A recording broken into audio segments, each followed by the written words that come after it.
Dans le cadre de l'édition 2019 de la Foire de Libramont, Libramont TV a le plaisir d'accueillir François Collard. François Collard, vous êtes ingénieur agronome à la base et puis vous exercez la fonction d'acheteur bois chez Pauls. Alors, quand vous voyez le thème de la foire de cette année, qui construira nos villes demain, qu'est-ce que ça vous inspire? De nombreuses choses, c'est-à-dire qu'on construira de plus en plus en bois.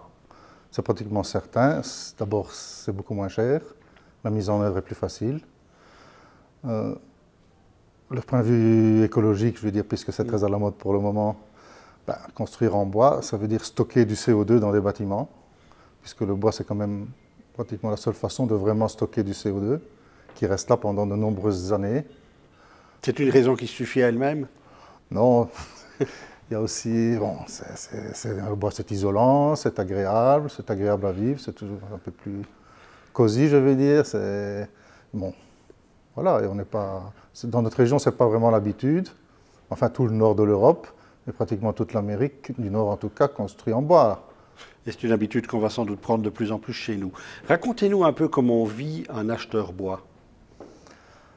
On vit un acheteur bois maintenant, on est un peu inquiet pour l'avenir, parce que la ressource diminue chez nous. Inquiet pourquoi? Pour la quantité disponible, déjà. Alors racontez-nous un peu comment ça évolue.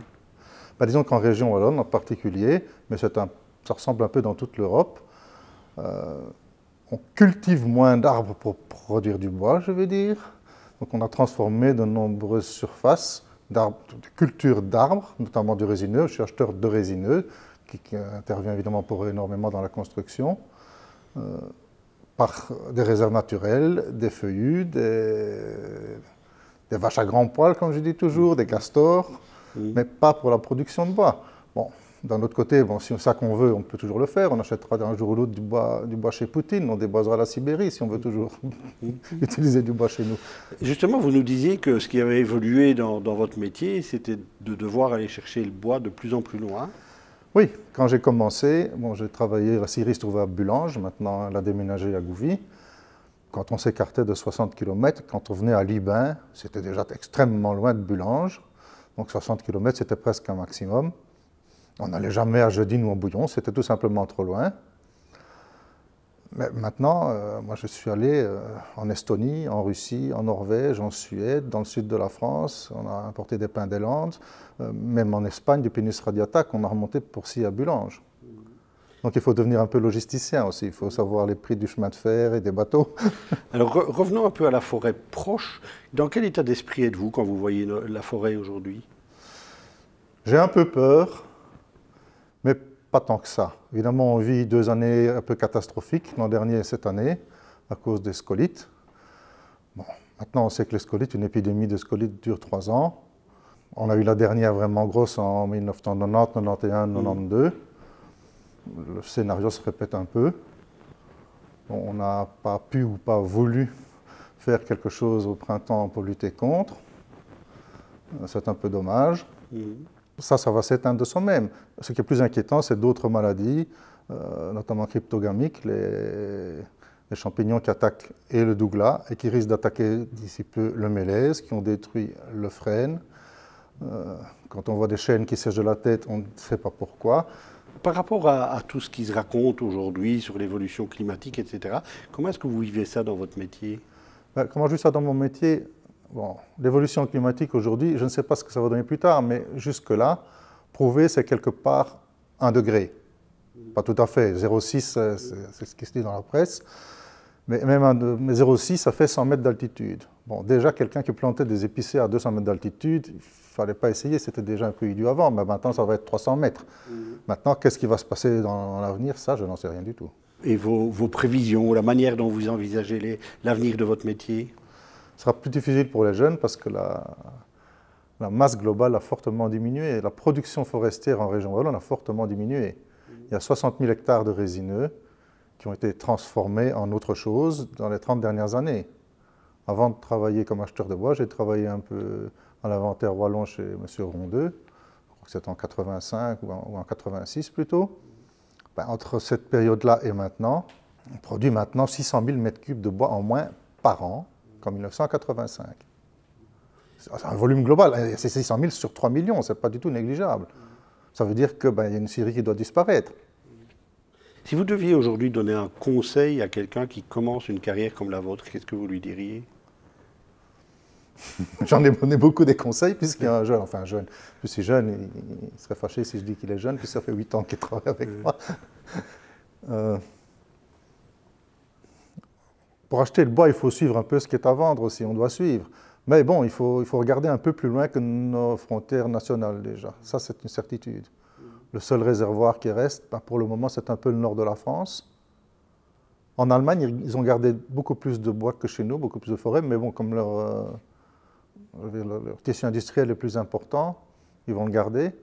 Donc il faudra probablement, si on veut continuer à scier du bois chez nous, regarder vers le nord, vers la Russie vraisemblablement, vers la Norvège peut-être, où là, il y a moins d'industrie.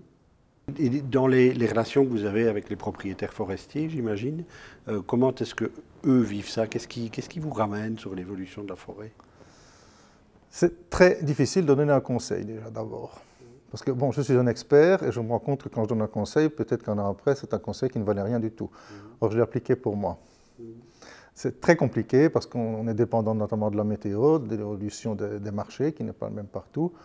Maintenant, le problème de base, bon, je veux dire, mon métier, c'est d'acheter le moins cher possible pour la scierie. Ça, c'est vraiment mon travail. Mais de l'autre côté, le bois a perdu énormément de valeur, un peu d'ailleurs comme toutes les productions primaires, on le voit ici en agriculture.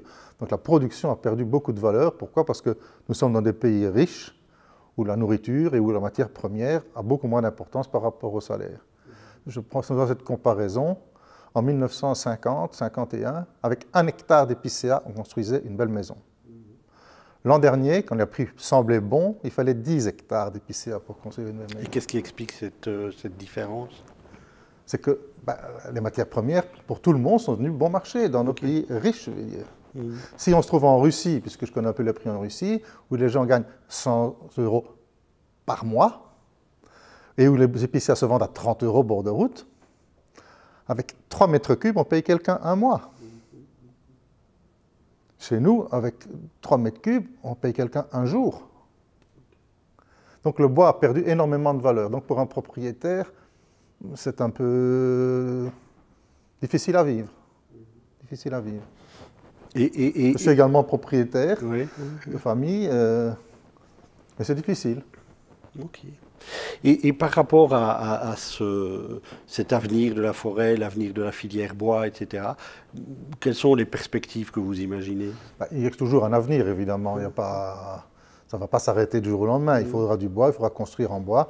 Alors, soit on prendra du bois rond qu'on sciera ici. Il y en aura toujours ici aussi. Attention, ce n'est pas parce que ça a diminué que ça a disparu. Il ne faut pas me faire dire ce que je n'ai pas dit non plus.